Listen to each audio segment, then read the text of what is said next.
My father died when I was 6 years old.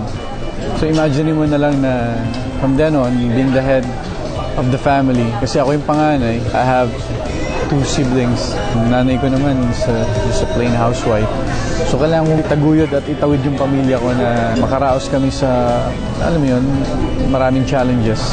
I was very determined dahil at some point, you become hopeless. Lalo na kapag walang mga taong tumutulong. There are a lot of challenges na akala ko hindi ko na malalagpasan.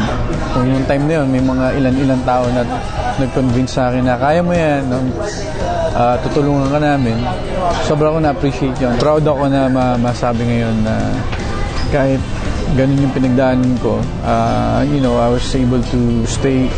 In fact, ito yung maganda yung Kids Foundation. This is what really keeps me grounded. Modesty aside, marami na rin tayo nagawang mga malalaking proyekto and hindi naman naging sa akin yun para ipagmalaki ko. What I'm really proud of is yung mga achievements ko dito sa ating advocacy. Bilang isang lokalista, talagang dapat ipagmalaki natin ang ating mga kababayang Pinoy dahil hindi lang tayo magaling sa larangan ng pag-arte. So maraming bagay din kasi marami rin mga Filipino na lokalista na tumutulong din. One of the reasons kung bakit patuloy ko itong ginagawa, siguro kaya rin tayo binibiyayaan ng Diyos dahil alam niya na marami pa tayong tutulungan. Of course, we're very happy that we still get good projects. Iba rin yung disiplina na binigay sa amin ng Star Magic. Kung ano yung mga naituro sa amin, nagagamit na namin ngayon. I'm happy na that I was given an opportunity na makatrabaho naman yung mga iniidolo natin mga actor.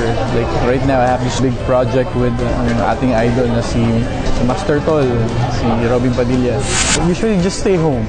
Kasi hindi mo nabibili yung tulog eh. That's one luxury item for people like us na hindi namin may pagpapalit na sa kahit na anong bagay. Makatulog ka ng tama at makakain ka ng masarap na pagkain. My mom's sa Kapampangan, masarap magluto kaya I always stay home and make sure na matikman ko yung niluluto niya for the day. And the usual routine would just to go to the gym, either mag-swimming or boxing, and then study the script na ginagawa namin for the project. Sunday, a rest day and pinaka-relax na araw ko yan.